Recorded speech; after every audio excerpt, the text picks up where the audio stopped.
So the pilot is all done in this little clip here that I'm throwing at the front of the video. The reason I'm throwing this at the front is just to kind of give a rundown of how this all went down. Unfortunately, I wasn't able to catch the normal sound that I hear when you've got a failing cam. This thing did have a failing cam, and I don't swap out one, I swap out both.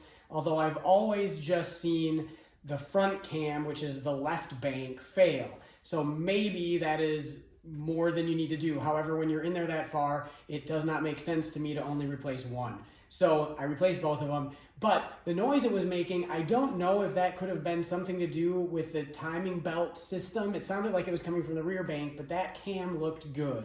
So it's a little bit of an unexplained phenomenon, but I do know that this thing needed the left bank cam and the timing belt and the timing belt components and the water pump, as far as I can tell, had 207,000 miles on them. So if you're trying to diagnose a cam sound, this isn't the best video for that because I never really caught the sound. It's kind of like a ticky, maybe even chirpy type sound, typically coming from the left bank, which is the front bank. So in the video coming up here, not really going to catch that sound, but you can see how much I had to dig into it, and you can see what the cam actually looks like when it does fail. So hopefully it's a helpful video for you in diagnosing what you might have going on with your vehicle and maybe even fixing it. If you're very mechanically inclined and not try to tear into something, then I'd encourage you to tear into it if this looks like something you can tackle on your own.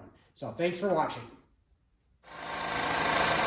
So I've got this 2009 Honda Pilot in here because it's making some weird noises. This is a little different than the noise I've heard before, but if we come over here, I hope it comes through on the video. It sounds like it's from the rear bank,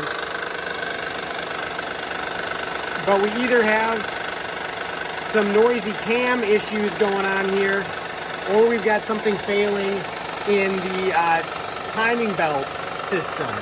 That's what it sounded like to me, so I'm gonna tear into this and see what I can find. It's like mildly knocking type sound. It's not really a squeak or a rattle. It's a little bit more of a knock, but definitely not anything like a rod knock. So I'm getting into this pretty good here.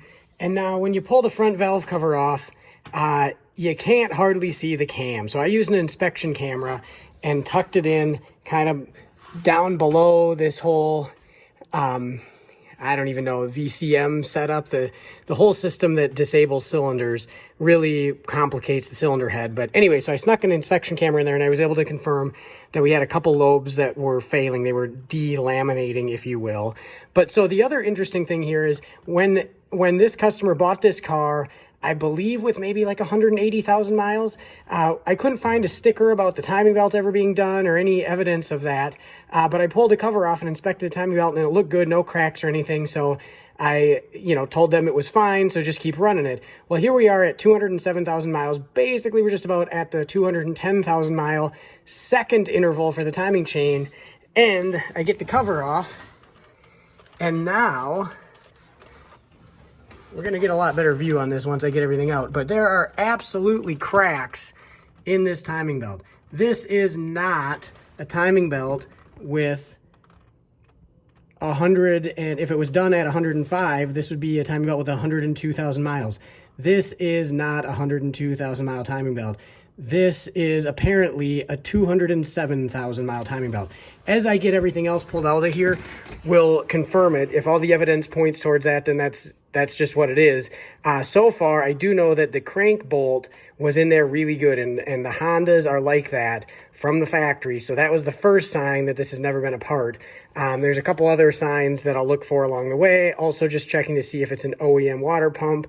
And if I can tell if it's an OEM belt, that's usually an indication that it was not ever changed. Although it could have been done at the Honda dealer and they could have used OE parts. But we're going to keep an eye on it as we pull it apart.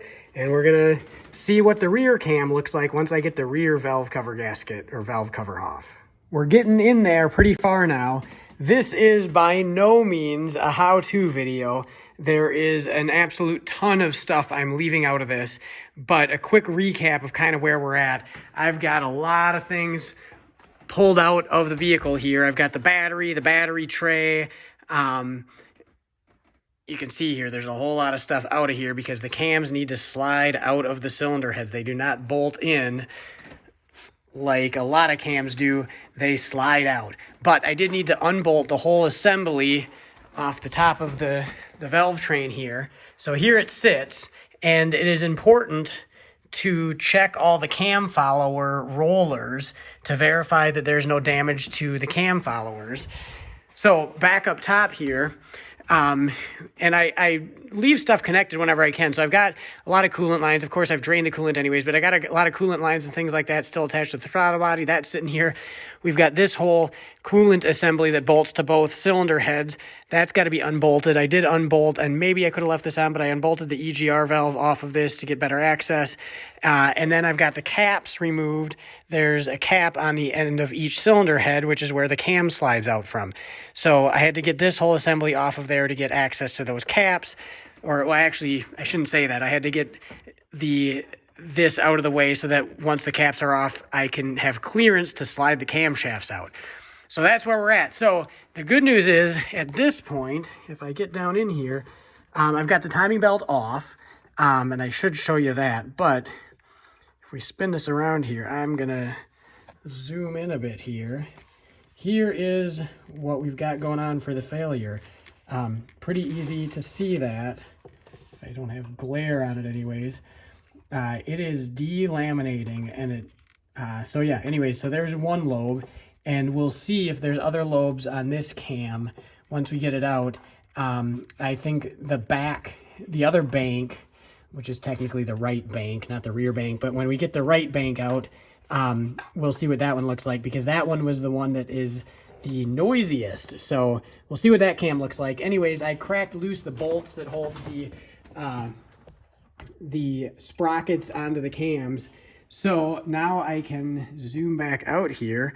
I'm going to set the camera up here, and I'm going to get this cam pulled out. So with the cam out here, I inspected it, and that is the only lobe that failed on this cam. So we'll see what the rear one looks like. But sitting over here, I've got a pair of OE camshafts shipped from Honda. So I'm going to start loading the first one in.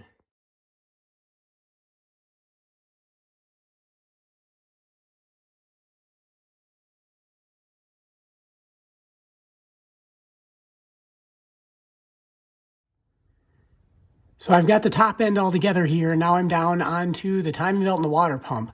So some more signs that it's original. Well, one, you can see it's leaking a little bit. Right there is the vent, and you can see a little bit of, it almost looks like oil, but that's coolant that's leaking out of there. And then the other thing is that is a Honda water pump. So there again, not that somebody couldn't have gone to Honda and have this job done, but it's just not super likely, and nothing seems to have been messed with in here. So yeah, so then if we come out here, I can show you the timing belt. So you can see the cracks. There's cracks on the back of every tooth all the way around.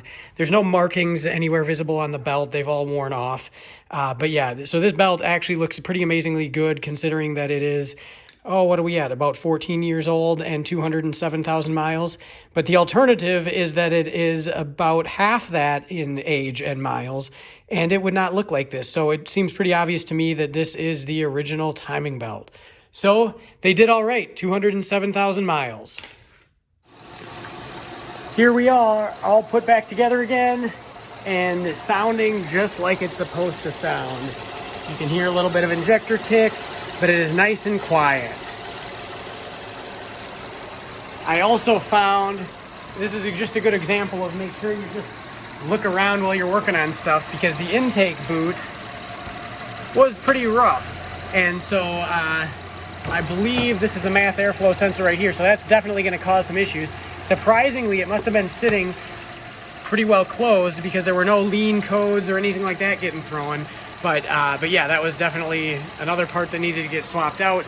So looks like we're in business. I'm going to get the sticker on here stating when the next timing belt change is due, which is going to be like 313,000 miles or so, and this thing hopefully will be good to go for a long time now.